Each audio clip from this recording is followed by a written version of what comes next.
ছোট্ট আমার মেয়ে সঙ্গিনীদের ডাক শুনতে পেয়ে সিঁড়ি দিয়ে নিচের তলায় যাচ্ছিল সে নেমে।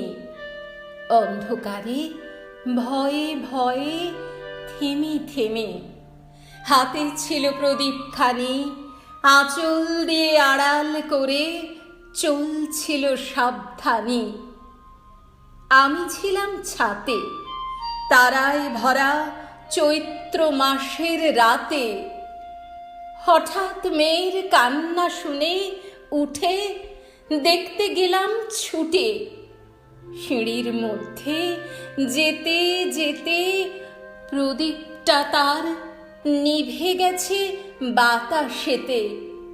শুধাই তারে, কি হয়েছে বামি?